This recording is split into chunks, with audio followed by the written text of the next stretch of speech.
होने वाली थी। 1526 में पानीपत में बाबर ने इब्राहिम लोदी को शिकस्त दी। इस लड़ाई में तोपों और बारूद का इस्तेमाल हुआ। हाथी बेकाबू हो गए और लोदी की सेना में भगदड़ मच गई। पानीपत की लड़ाई के बाद मुगल कंधों पर चढ़े आ रहे थे।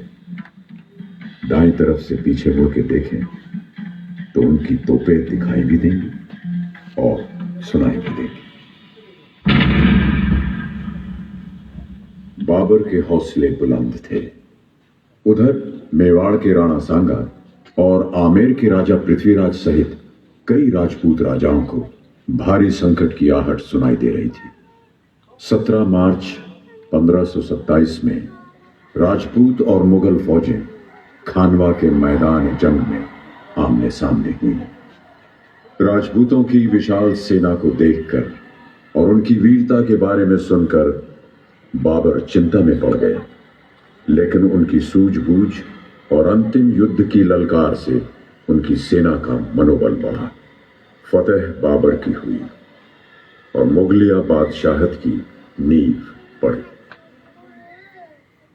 आमेर के राजा पृथ्वीराज बहुत धार्मिक ख्यालों के थे। उनकी एक शादी बीकानेर के राजा लूणकरण की बेटी बालाबाई से हुई, जिन्हें राजस्थान के इतिहास में मीरा के बराबर का दर्जा दिया जाता है। बालाबाई और पृथ्वीराज दोनों श्री कृष्णदास पाय हरि के शिष्य बने। श्री कृष्णदास रामानंदी संप्रदाय के प्रमुख और आमेर राजघराने के गुरु बने और आज तक हर शुभ काम में इनको याद किया जाता है। इतिहास में सदियां पांव तले से खिसकती धूप की तरह निकल जाती हैं। 16वीं और 17वीं सदी में मुगल हिंदुस्तान में अपनी सत्ता जमा चुके थे। हिंदुस्तान एक भक्ति भाव से गुजर रहा था। कृष्ण भक्त रहीम और रस खान ब्रज भाषा में दोहों की रचना कर रहे थे। ऊपर पंजाब में नानक की आवाज सुनाई दे रही थी। गगन में थाली रवचंद दीपक बड़े, तार कमंडल जनक मोती, धूप माल आन लो पवन चमरो करे, सकल बन राए फुलंत ज्योति, कैसी आरती कैसी आरती हुई अवखंडना तेरी आरती। अनहता सबद वाजंत तेरी, कैसी आरती हुई अवखंडना तेरी आरती।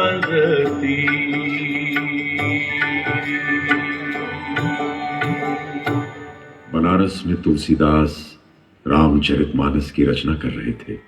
रघुकुल रीति सदा चले आए, प्राण जाए पर वचन न जाए।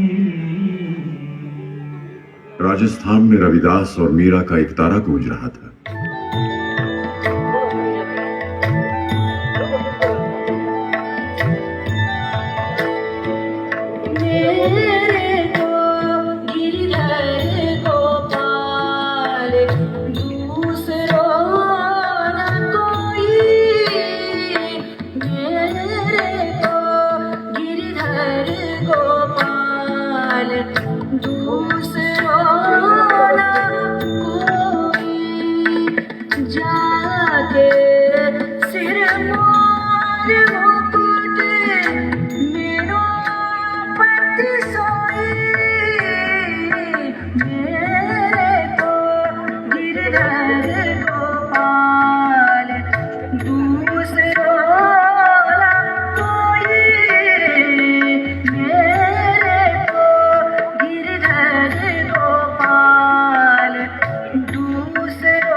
दोस्ती और अमन की भावना हवा में रच गई थी।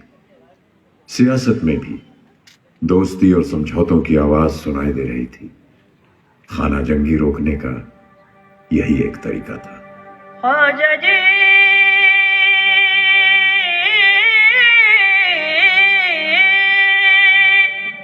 ख्वाजा जाऊं मैं तो पेवारी रे मोरी ऐसी चुनर रंग डाली। ख्वाजा मोरी ऐसी चुनर रंग डाली मोरी ऐसी चुनर रंग ओ मैं जाऊं भाई ऐसी चुनर रंग डाली। ख्वाजा जाऊं मैं तो पेवारी। अकबर बादशाह जब सूफी संत ख्वाजा मोइनुद्दीन चिश्ती की दरगाह पर सजदा करने अजमेर जा रहे थे तो सांगानेर में राजा भारमल के एहसानमंद मजनू खां चगताई ने राजा भारमल को अकबर के दरबार में पेश किया।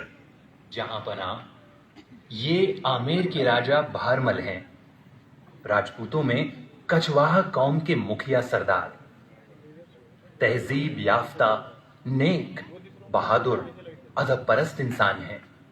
इनकी दिली ख्वाहिश है कि ये आपके जेरे साए में रहें। बहुत खूब। बादशाह बाबर ने फरमाया था कि हिंदुस्तान पर हुकूमत करने के लिए निहायत जरूरी है कि यहां की हर कौम की तहजीब, उसका मजहब, उसकी रिवायत, इन सब को इज्जत की नजर से देखते हुए बगैर किसी छेड़छाड़ किए उन्हें महफूज रखा जाए। हर आवाम की ख्वाहिश, उसकी उम्मीद को पूरा किया जाए। हम भी यही चाहते हैं। राजा भारमल, हम आपका इस्तकबाल करते हैं। फरमाइए, आप क्या चाहते हैं? जहां पनाह, मैं चाहता हूं कि अपनी बेटी का हाथ आपके हाथ में दूं। अपनी तलवार की सौगंध खाकर कहता हूं कि हम पुश्त दर पुश्त आपके और आपके खानदान के वफादार रहेंगे। हमें आपकी वफादारी पर पूरा यकीन है और ये रिश्ता बाइज्जत मंजूर करके हमें बेहद खुशी होगी।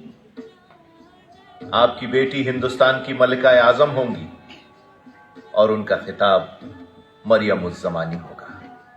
6 फरवरी 1562 सांभर में भारमल की बेटी हरकाबाई की शादी हिंदू रस्म के अनुसार बादशाह अकबर के साथ हुई। सांभर राजस्थानी गीत और घूमर नाच से गूंज उठा।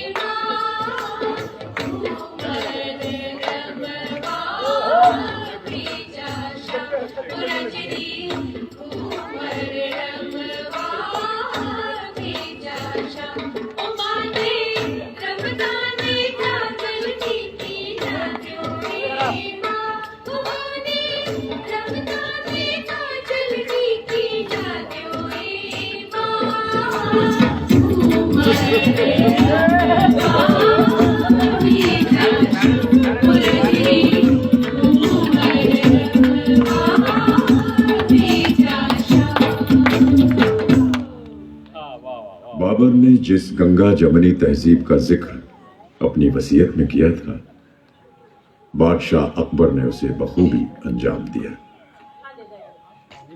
कछवाहा हुक्मरानों और मुगलों का यह पहला समझौता था जो एक ऐतिहासिक मोड़ साबित हुआ। उसी रिश्ते से वो राजपूत मुगल पैदा हुआ जो आगे चलकर मुगल सल्तनत का वली अहद बना और इतिहास में जहांगीर कहलाया। अकबर के महलों में ईद के अलावा जन्माष्टमी, दिवाली, दशहरा और होली के त्योहार भी मनाए जाने लगे। 14 भुवन में उजागर है ये कोकिल भरनी सदानंद किशोरी मृगनयनी महिमा प्यारी ये चंद्र बरनी सदानंद किशोरी अब तो दरस दिखा जा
अकबर के दौर में धर्म और तहजीब का बहुत बड़ा संगम हुआ।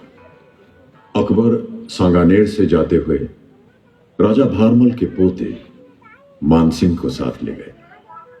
राजा मानसिंह अकबर के 9 रत्नों में से एक थे और उनके सबसे बड़े सेनापति। संस्कृत, फारसी, राजस्थानी और हिंदी के विद्वान। 1599 में जब आमेर महल बना तो अकबर के दरबार की तरह आमेर भी विद्वानों, कवियों और दानिशवरों से भर गया। मानसिंह के जमाने में कलाओं का अद्भुत मिलन हुआ और यह भी हुआ कि रानियों के बैठने का भी प्रबंध किया गया और उनके पर्दे के लिए जालियां लगवा दी गई।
अकबर चाहते थे कि जैसे और राजाओं ने उनकी मातहती को कबूल किया वैसे मेवाड़ के राणा प्रताप भी करें, मगर प्रताप स्वाभिमानी थे। प्रताप को समझाने की जिम्मेदारी राजा मानसिंह को दी गई। उन्होंने खुद प्रताप से खाने की दावत मांगी।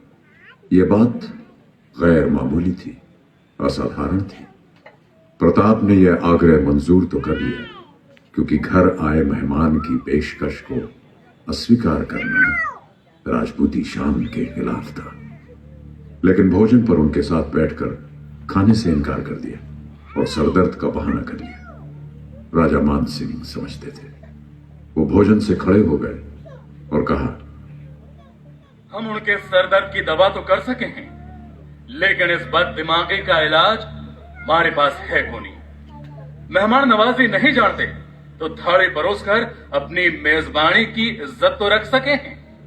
राजपूतों के अंदाज निराले हैं, सूरमाओं के तेवर भी हैं उनमें, और धर्म की श्रद्धा भी। राजा मान सिंह ने सामने पड़ी थाली से चावल के चंद दाने उठाए और अपनी पगड़ी में अड़स लिए। रुखसत लेते हुए कहा, हम सामने पड़े अन्न को अछूता छोड़ अन्न देवता का तिरस्कार नहीं कर सकते, लेकिन इसे अपने अधरों से छू भी नहीं सकते। इसलिए अन्न के इन दानों को अपनी दस्तार में रखकर ले जा रहे हैं। मगर एक राजपूत की ये अधर्मी हम भूलेंगे नहीं। हम एक तरफ रिश्ते से बंधे हुए हैं तो दूसरी तरफ फर्ज से। हम तो यही चाहते थे कि बगैर खून खराबे के बात बढ़ जावे, लेकिन थारा ये आज का सलूक हमें हरगिज कबूल नहीं है। इसकी कीमत थाने चुकानी पड़ेगी राणा, और थाने खुद आकर हमसे भेंट करनी पड़ेगी। महाराणा प्रताप का जवाब बहुत स्पष्ट था। भेंट तो जरूर होगी मानसिंह, मगर रणभूमि में। अकबर की शान, प्रताप की आन, मान सिंह का फर्ज। नतीजा हल्दी घाटी की लड़ाई। मुगल फौज का सेनापति मान सिंह और मेवाड़ के सेनापति हकीम खां सूर, दोनों फौजें सन 1576 में हल्दी घाटी के मैदान में आमने सामने हुई और भीषण युद्ध हुआ। किस्मतें बदलती रहीं, कभी इस हो तो कभी उस हो। आखिर एक वक्त आया जब वफादार घायल चेतक घोड़ा 3 टांगों से दौड़ता हुआ जख्मी प्रताप को कहीं दूर महफूज जगह ले गया। हल्दी घाटी की लड़ाई में प्रताप हार कर भी जीते। अकबर जो चाहते थे वो हो न सका। हल्दी घाटी की लड़ाई के बाद राजा मान सिंह की जिम्मेदारियां और बढ़ गई। जहां जहां बगावत के सुर उभरे, वहां वहां बादशाह अकबर ने इन्हें मुकर्रर किया। यूसुफ चगताई और तमाम कबीलों ने बादशाह अकबर के खिलाफ बगावत का ऐलान कर दिया। मान सिंह ने उन्हें शिकस्त दी और मुगलिया सल्तनत की हुकूमत कायम रखी। जब मान सिंह की कछवाहा फौज काबुल कंधार कूच कर रही थी तो सिंधु नदी उफान पर थी और इंतहा की सर्दी। कुछ लोगों के दिल में, और खासकर राजा भारमल के बेटे राजा भगवंत दास के मन में ये अटक पैदा हुआ कि नदी पार करके गैर मुल्क में जाने से धर्म भ्रष्ट हो जाएगा। ये बात बादशाह अकबर को मालूम हुई तो उन्होंने एक दोहा लिखकर भगवंत दास के पास भेजा। समय भूमि को पार की, क्या मैं अटक कहा, जाके मन में अटक है, सोई अटक रहा। मन की अटक निकल गई। सिपाहियों ने अपने घोड़े नदी के उफान में डाल दिए।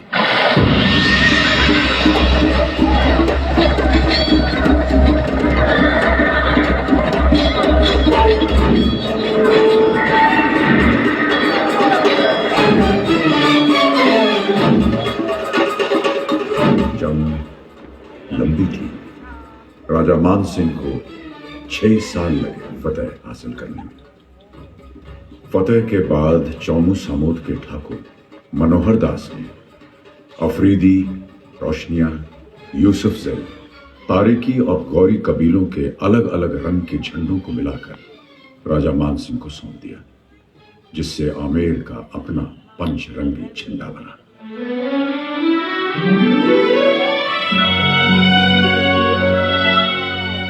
ये पंचरंगा आजाद हिंदुस्तान का तिरंगा आने तक उसी शान से लहराता रहा। राजा मान सिंह जब बंगाल की मुहिम पर गए तो वहां से शिला देवी को आमेर महल में लाकर स्थापित किया। शिला देवी के लिए राज परिवार की मान्यता हमेशा से रही और आज भी आम हिंदुस्तानी बड़ी श्रद्धा से यहां मंदिर में आता है। राजा मान सिंह के बाद मिर्जा राजा जय सिंह ने आमेर की रवायत को कायम रखा और आमेर दरबार की शान को कम नहीं होने दिया। मिर्जा राजा ने आमेर का दीवान आम बनवाया और ऐसी शानदार कारीगरी की कि आगरा का दीवान आम भी उसके सामने मंद पड़ गया। अब भी जहां जहां वक्त ने उसे कुरेदा, मिर्जा राजा के दीवान की शान झलकती नजर आती है। उन्हीं के दरबार में बिहारी लाल हर रोज एक दोहा पढ़ते थे और एक अशरफी समोसा खाएगी, समोसा पेप्सी पिएगी, समोसा खाएगी,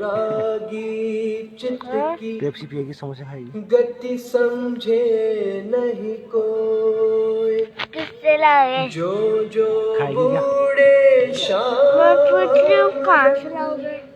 त्यों तो ये बड़ा खाएगी क्या? उज्ज्वल मैं क्या पूछ रही हूँ, लाओगे कहाँ से?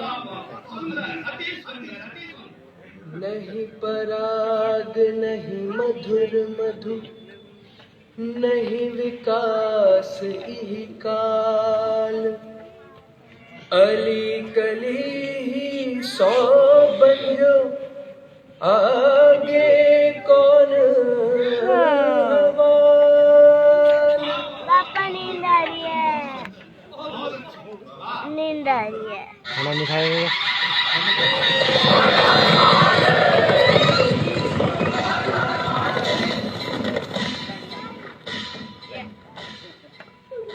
मराठों के हमले दिल्ली और राजस्थान पर बढ़ने लगे थे।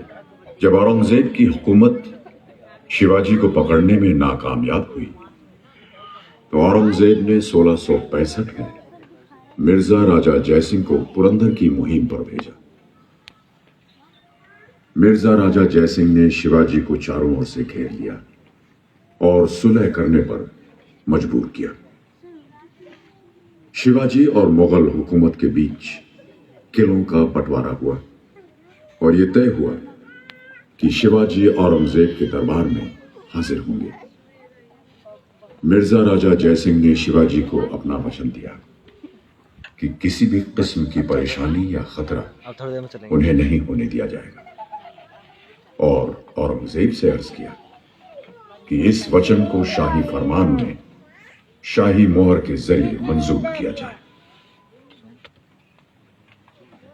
शिवाजी औरंगजेब के दरबार में हाजिर हुए और उन्हें सिर्फ 5000 की मनसब दी गई। उन्हें यह नाकाबिले बर्दाश्त था। भरे दरबार में उन्होंने मिर्जा राजा के बेटे राम सिंह से कहा, तुम्हारे पिताजी ने वचन दिया था कि दरबार में मुझे इज्जत दी जाएगी। क्या यही इज्जत है?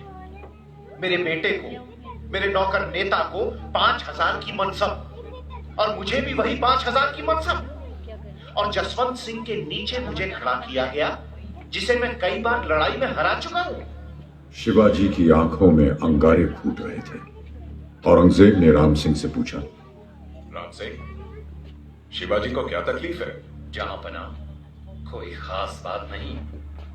ये जंगल के शेर हैं और मुगल दरबार की तहजीब से वाकिफ नहीं है। ओह, तो इन्हें साथ ले जाओ और इनकी देखभाल करो।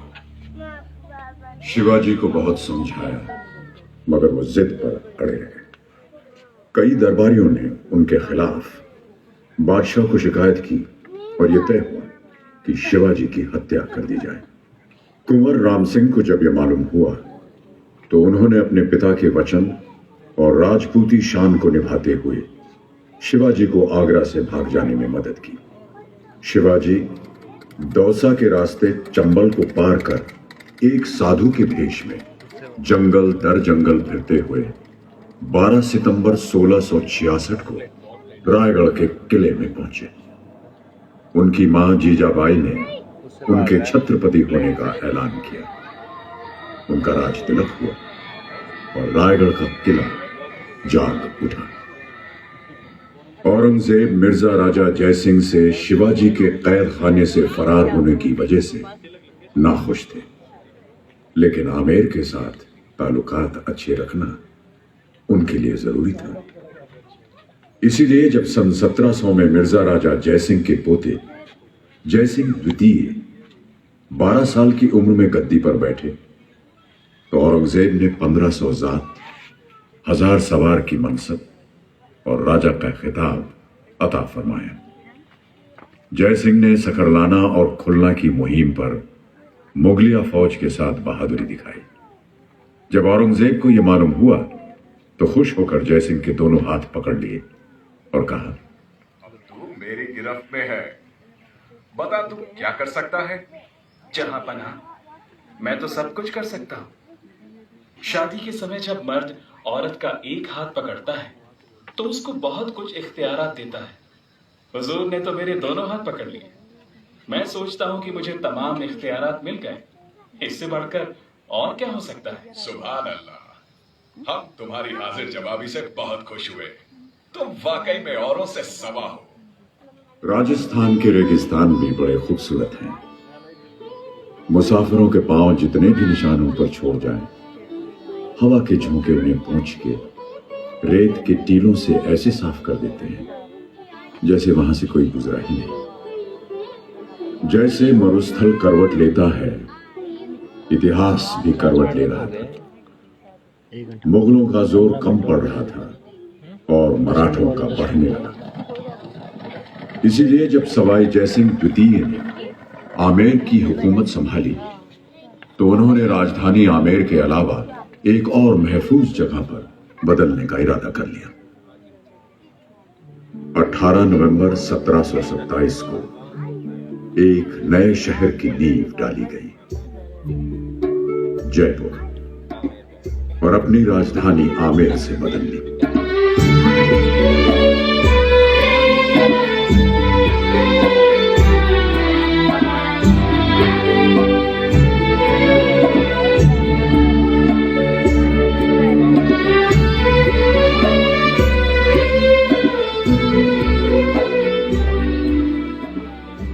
सवाई जयसिंह बहुत दूरंदेश इंसान थे। जयपुर हिंदुस्तान का पहला प्लान्ड शहर है जो एक खास खाके के अनुसार बना है। जयपुर की शान आज भी जयपुर जैसी है, हिंदुस्तान के सर पे दस्तार की तरह सजा है। सवाई जयसिंह को ज्योतिष, गणित और साइंस में बहुत दखल था। दिल्ली, जयपुर, बनारस, उज्जैन और मथुरा के जंतर मंतर उन्हीं की देन है। वो पहली ऑब्जर्वेटरीज हैं हिंदुस्तान की। यह गलत नहीं होगा अगर कहा जाए कि 300 साल पहले सवाई जयसिंह ने आधुनिक हिंदुस्तान की होने लगी। 600 साल के बाद आमेर को सुस्ताने का वक्त मिला, लेकिन मराठों के हमले बार बार उसे झंझोड़ कर जगा देते। इस बार सवाई जयसिंह को एक किले की जरूरत महसूस हुई जहां वे राजस्थान के खजानों को महफूज रख सकें। लूट खसूट के लिए बाहर से आए हमलावर ही नहीं, इस देश के अपने भी लोग थे। सन 1734 में सवाई जयसिंह ने नाहरगढ़ किले की तामीर शुरू की। यह किला आमेर के इतना नजदीक है कि लगता है सवाई जयसिंह ने अंगड़ाई ली और एक हाथ पहाड़ के उस कोने पर रख दिया। जयपुर के बालिग होने के साथ साथ आमेर की हैसियत घर के बड़े बुजुर्ग जैसी हो गई। वक्त एकांत में गुजरने लगा और अतीत से संभाल कर रखने के लिए बहुत कुछ था जिससे पुरानी यादें जुड़ी हुई थी। आपके सामने खड़ा है सूरज पोल और उसके पीछे पश्चिम में है चांद पोल। एक उभरता है, एक गुरूब होता है, लेकिन यहां ये दोनों दरवाजे एक दूसरे के आमने सामने देखे जाते हैं। चांद पोल के आगे ही किले की पुरानी बस्ती शुरू हो जाती है। आपके बाईं तरफ जयगढ़ किले जाने के रास्ते पर एक 7 मंजिला ऊंचा मीनार है जिसका नाम है दिवा बुर्ज। किसी जमाने में यह रोशन मीनार आमेर का रास्ता बताने का काम करता होगा। 101 सीढ़ियां चढ़नी पड़ती हैं इसकी ऊपरी मंजिल पर पहुंचने के लिए। फसीलों पर छोटी बड़ी तोपें अब भी उसी तेवर के साथ रखी हैं जिस तेवर से कभी ये दहाड़ा करती थी। जय बान दुनिया की सबसे बड़ी तोप है जो महाराज जयसिंह ने तैयार करवाई थी। 20 फुट लंबी इसकी नाल है। 3 लंबे कद के आदमी लेट जाए तब भी चौथे के बैठने की जगह बच जाती है। रुख बदलने के लिए इसे पहियों पर मोड़ा जाता था और हर पहिए का व्यास 9 फुट का है, यानी 1.5 आदम कद। एक बार चलाने के लिए 100 किलो बारूद भरा जाता था, जिसकी मार वहां से चले तो मीलों दूर तक पहुंचे।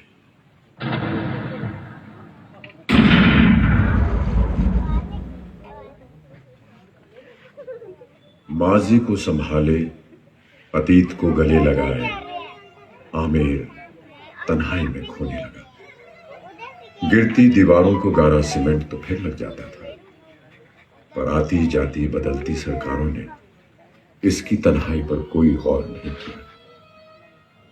मंदिरों की पूजा पाठ तो चलती रही, लेकिन हुक्मरानों की आमोदरफ्त जयपुर तक ही महदूद रह गई। राजधानी अब जयपुर थी। जयपुर ने सब देखा, अंग्रेजों का दौर देखा, आजादी की लड़ाई भी देखी, आजादी भी। लेकिन आमेर दूर के रिश्तेदार की तरह अकेला पड़ गया। बस यूं ही खामोश खड़ा जयपुर को देखता रहा।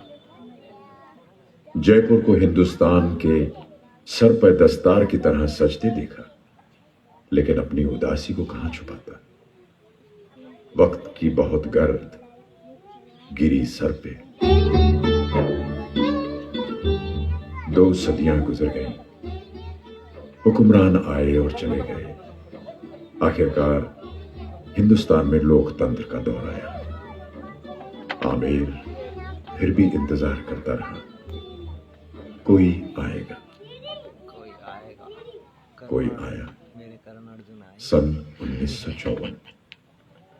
1954 में आमेर को जनता के लिए खोल दिया गया। जनता को अंदर आने की इजाजत दे दी गई।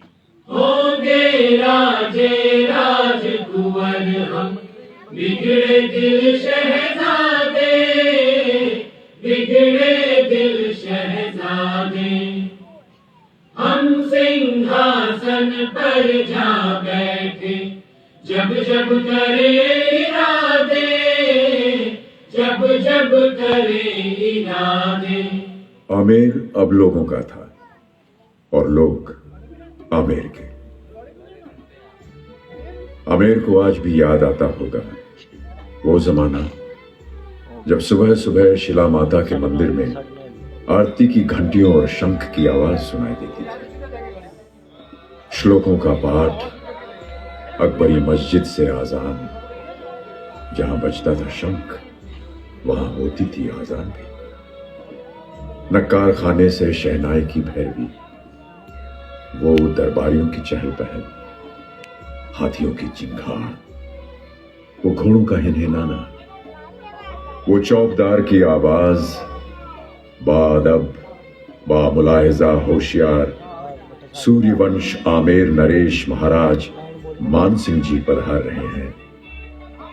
वो राजा का दरबार में नामोदार होना, वो सियासती बातें, वो रानियों की किलकारी, वो जनाने में गीत, वो दरबार में ध्रुवपद, वो घुंघरू की झनकार। इसकी किस्मत में लिखा है यूं ही चुपचाप खड़ा रहना, यूं ही दौरे जमाने को बदलते देखते रहना। ये गवाह है उस शाही जमाने की शान और शौकत का। ये गवाह है तख्त और ताज के बदलने का। ये गवाह है माजी का, आज का और आने वाले कल का।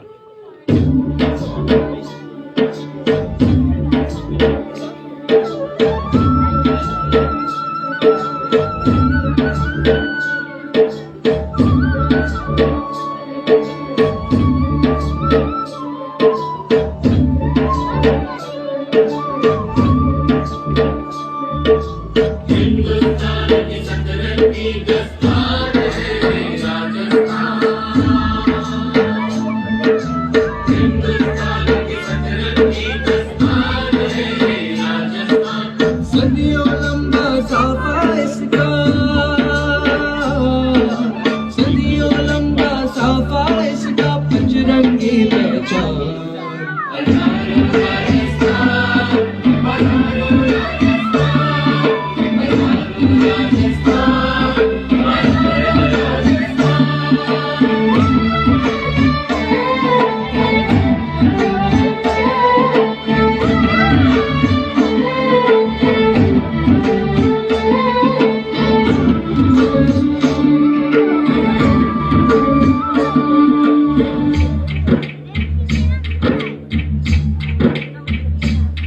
इतिहास यहाँ पर बुर्जी बुर्जी खड़ा है।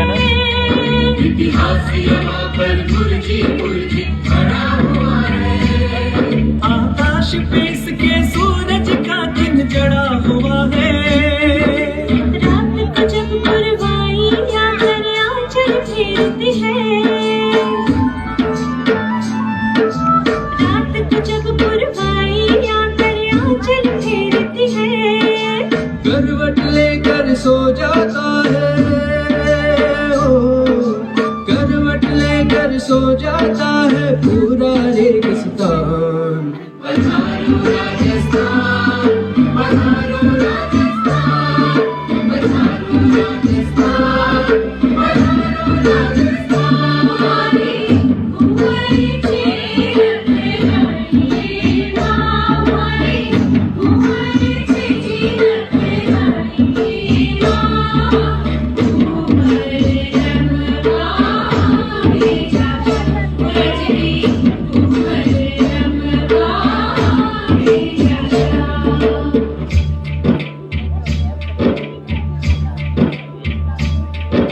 लहू से लिखी जगह जगह तहरीरें रखी है। लहू से लिखी जगह जगह तहरीरें रखी है। दरवाजों दीवारों पर तस्वीरें रखी है। मोड़ मोड़ पर लोक कथाएं रास्ता रोकती है। मोड़ मोड़ पर लोक कथाएं रास्ता रोकती है।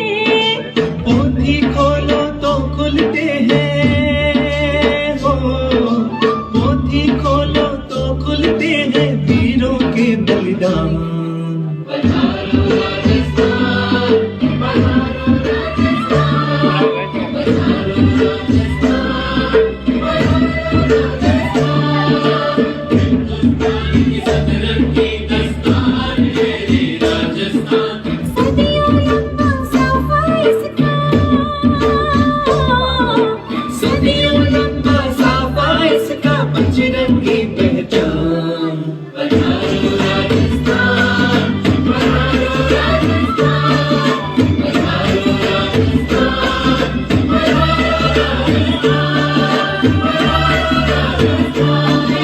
बधारो